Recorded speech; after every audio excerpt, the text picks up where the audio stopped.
kätte jõudnud 22. märts. Oleme Tartus Moto Exotica motomessil ja olen ka mina siin kohal oma soolikatega. Üks rull laiem kui teine. Küll aga ei läinud kõik päris nii plaanipäraselt, nagu esialgu loota sai, et kui ma päris esialgse plaani kohaselt arvestasin, ma toon 16 tsiklit välja siia, siis lõpptulemusena sai kokku siia välja siiski ainult 13 ratast, mis tegelikult ei ole absoluutselt mitte mingisugune probleem minu jaoks, sest on juba täpselt piisavalt palju neid rattaid siin väljas ja tegelikult on selle nii-öelda messi pinna kohta täna mul ilmselgelt juba mingisugune paar-kolm ratast ülearu, nii et tegelikult oleks võinud veel vähem rattaid tuua. Ja samas teisalt, mida rohkem seda uhkem, nii et probleemi ei ole. Ja samas on ka see, et nagu põhirattad on ikkagi siiski väljas, 2 kompressoriga elukad ja 1 turboelukas. Et valmis ei saamata meil, ütleme, täielikult kokku panemata lausa jäi üks 2012 aasta Nitrot Special, üks õudne elukas, siis jäi veel kokku panemata üks 2011 aasta Nitrot Special ja samuti jäi välja toomata siia 2004 aasta V-Roadi B-mudel, mis oli meil siis ilma sabata sõbrakene. Et aga tegelikult ei ole absoluutselt mitte mingi probleemi, et meil neid elukaid on nii palju töös, neid on hullult palju peale tulemas veel, et saab öelda ainult järgmiste seiklusteni.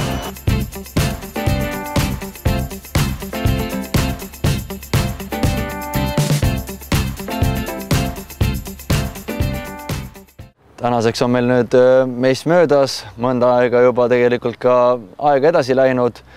Suur messipaanika on selja taga, messi järgne, ülisuur paanikaperiood on selja taga. See 6 aega enne messi ja ööpäev läbi põhimõtteliselt sai tööd teha, nii et verd lendas, aga ega tegelikult ei jõudnud me ka ju päris täpselt messiks enda asju valmis, et me jõudsime sinna kohale, kui need, et kell 12 tehti reedesel päeval uksed lahti messikeskusel, nii et nii-öelda mess avati. Mina jõudsin kohale sinna üldse enda nii-öelda kõige jõhkramate elukatega hoopis kell 3 või pool 4 hoopis päeval, et seal oligi, ja lõpuks läks ikkagi siukseks raginaks, et oli vaja veel turbokal interkuulerid keevitada, esituled ära lihvida, ära poleerida peegliks, kinnitused teha ja veel sellele tähendab kompressoriga mustale elukale oli vaja veel esituledele kinnitused teha ja seal läks ikka niukseks vägistamiseks viimasel momendil, et aga sai vähemalt reedel päeval ilusti kohale sinna ja oli kõik ikkagi väga vinks-vanks ja mess läks, üldkokkuvõttes läks mess ka ikkagi super hästi, sest eesmärk ei olnud absoluutselt sinna messile minna sellepärast, et nüüd meeletult reklaami teha või mingi kliente otsida hirmsasti taga, aga mõte oli ikkagi puhtalt see, et näidata ka Eesti inimestele, mis meil siin Eestis toimub ja mis tsiklid meil tegelikult siin koha peal valmivad ja ringi sõidavad. Ja ütlen nüüd päris ausalt, et ega sellist nii positiivset tagasiside, nagu sealt messilt tuli, nii positiivseid emotsioone, nagu sealt tuli inimeste poolt, ma isegi ei osanud oodata midagi sellist, et see oli minu jaoks nagu täiesti müstika, et ma olin sellest ikka väga üllatunud, et tegelikult mul oligi plaan selline, et reedel viskan tsiklit sinna laupäeval, ehk siis messi põhipäeval tegelikult oli mul üldse sünnipäev, kus ma oli plaanis lihtsalt vedeleda mõnusalt oma parimate sõpradega Pühajärve spaas ja nautida seal nii-öelda puhkerõõme ja protseduuride rõõme, aga tahes-tahtmata, kuna niisama ka paigal ju ei suutnud püsida, siis ikkagi kosserdasin ka seal vahepeal Tartus messi peal ringi ja need kommentaarid ja emotsioonid, need ikka olid lausa kõrvust tõstvad ja nii, et vaata vahepeal jalad maad ei puutunudki, ikka võttis näo naerule küll, kui inimesed ütlesid, mis nad asjast arvavad. Ega tegelikult oli ka selline situatsioon meile, et messile ei saanud välja see 2012 aasta elukas, et mida ma küll väga oleks tahtnud välja panna sinna, aga ta oli nagu totaalselt viimse kui jupini oli laiali olekus messi alguspäeval, nii et kõik mootorid laiali, kõik täiesti ribadeks, et sellega lihtsalt ajaliselt ei mänginud mitte kuidagi moodi välja, et tegelikult on meil tegu siin Eesti kõige madalama V-Roadiga üldse, tähendab kõige madalam, mis üldse mul kunagi ehitatud on. See on üks siuke ratas, mille üle ma ikka ülimalt uhke olen. Okei, täna tal ei ole küll veel kompressorid peal,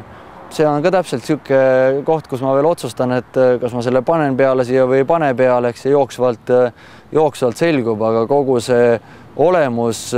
disain, kogu see üldkombinatsioon, et sellega ma olen ikka nii super rahul sellega, aga ei ole absoluutselt probleemi, küll järgmine aasta välja paneme selle. Üks niisugune päris ekstreemne seiklus oli meil tegelikult veel sabadega vahetult enne messi, et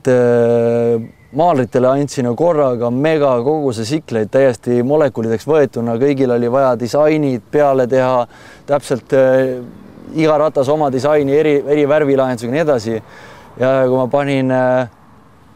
seda pilli kokku, loomulikult ööpäev läbi töötasin, siis öösel kell 3 avastasin, et maalrid olid kogemata värvinud selle rattale, olid värvinud hoopis selle ratta saba ja selle ratta disainiga. Nad olid suutnud need kaks saba omavahel sassi ajada. Et selline nii-öelda vahejuhtum veel omakorda kogu sellest üritusest. Aga mis kõige lahedam oligi päeva lõpus see, et kui ma öösel panin sõnumi maalritele, et kuule, et siuke apsakas juhtus, et läksid sabad vahetusse, disainid lepikusse, siis ei olnudki väga hullu, et hommikul maaler kargu alla sai, tuli, võttis kohe saba ära ja tegi kohe õiged värvilahendused, pani disainidele paika täpselt nii nagu pidi ja sai nagu kõik jonksu, et selles suhtes nagu maalrite ees ka ikkagi müts väga maha, et täiesti käsitlematu, et kus millise tempoga, millise kvaliteediga, millise olematu ajaga vennad suutsid kõik asjad ära teha, et see on tegelikult täiesti ebareaalne, et millise vilega vennad andsid tuld ja sai kõik siklid värvitud ja tehtud. Ja ilma mingisuguste eriliste ämbriteta või puusse panekuteta, mis veel oli põhiline kogu selle asja juures. Täna meil siin väljas 9 siklit, millest kõik peale selle musta eluka olid ka messil väljas. Küll aga on kõigil veel vaja täna natukene nipet-näpet veel teha, ennem kui ma saan klientidele üle anda ja saab nendega hakata mööda maanteid ringi tulistama, aga viskame lühidalt pilgu peale kiirelt, et mis on siin veel ratastel teha jäänud, et saaks klientidele üle anda. Kõige esimesena on meil siin 2004 aasta Harley-Davidsoni V-Roadi B-mudel, mis tegelikult on täna täiesti sõidukorras ratas küll, aga ennem kui ma selle kliendile üle annan, tuleb siin veel hooldust teha tal. Ja kõige suurem asi, mille taga kogu üritus seisab hetkel, on kütusepaak, et siia paneme täiesti uue disainiga kütusepaagi peale, mis on hetkel maalrite juures lõpetamisel ja siis saab selle ratta valmis. Sellel 2002 aasta V-Roadi A-mudelil on meil samamoodi kütusepaak, mis vajab vahetust uue disaini vastu ja samuti hooldust teha. Et siis on ka selle rattaga täpselt samamoodi game over ja loomulikult siia ma panen veel omakorda kaassõitjale jalaraua kinnitused külge täiesti oma disainiga, siis on sellega kõik finita. Sellel 2012. aasta röövlil on meil vaja veel teha esitulele kinnitused. Need on täna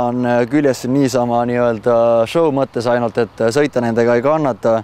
Siis on natukene vaja leegitorusid modifitseerida ja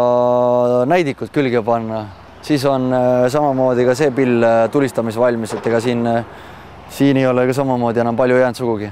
Sellel 2008. aasta Night Road Specialil kompressoriga sõbrakesel on meil veel jäänud rihm peale panna, esituledele kinnitused teha, siis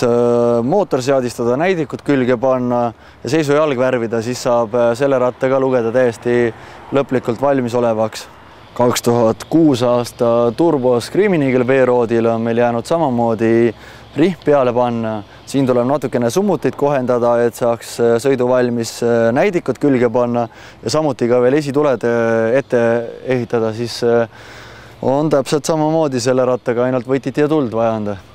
2009 aasta kompressoriga kollionul on meil jäänud samamoodi rihm peale panna, näidikud külge ehitada ja mootor seadistada. Sellega iseenesest on suhteliselt lühike jutt, et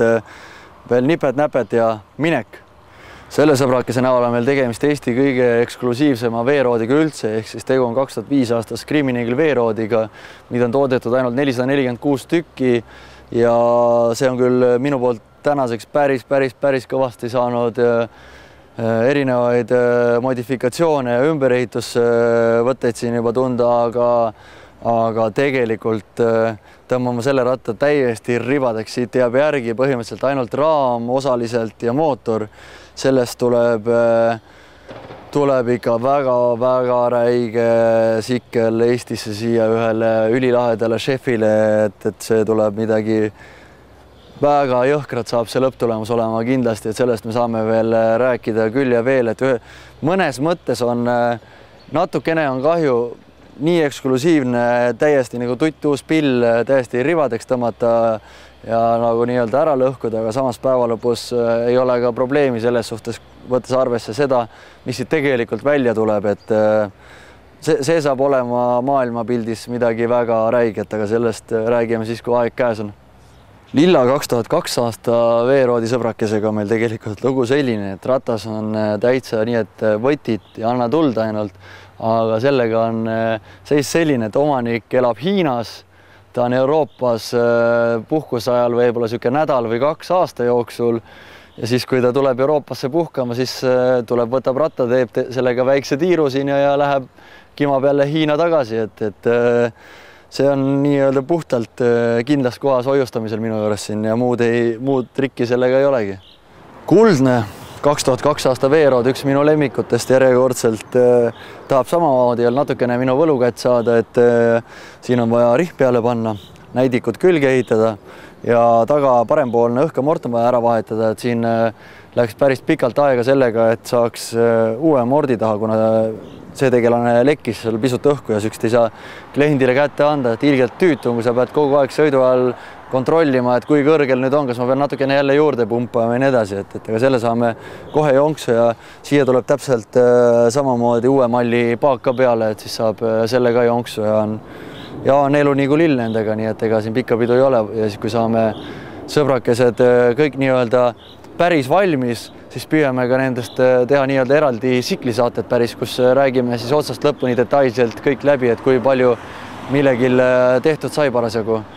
Vastates siis ka mõnele küsimusele, mis siin on tekkinud jälle saadete alla peale messi, et kui palju ma siis magasin peale messi, et kas tõmbasin kohe ööpäev läbi jutti, ainult magasin varbad laiali, aga tegelikult ju ei maganud muhvigi. Siis kui sa oled harjunud ainult ööpäev läbi järjest üleval olema, mitte magama, ainult tööd tegema, siis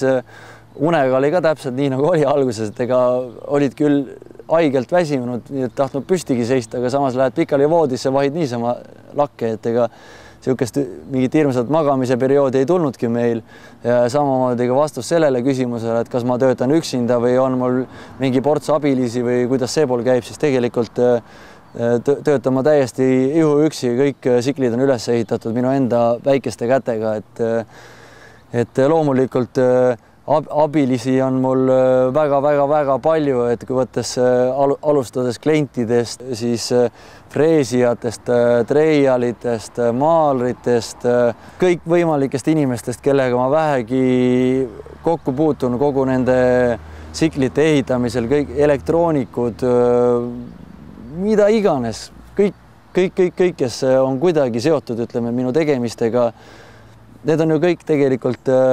kaudses mõttes samuti ka abilised, aga reaalselt jah, kõik mutrikeeramised, siklid, lahtivõtmised, kokkupanekud, ülesehitamised, need on kõik eranditult minu enda pisikeste väikeste kätega tehtud ja suure tõenäosusega saavad edaspidi need asjad niimoodi valmima. Aga sellega võtakski kokku selle väikse sarjakese. Mina tänan kõiki vaatajaid ja teid kõiki, kes on kaasa elanud mulle minu tegemistes, mind toetanud selles nii vaimselt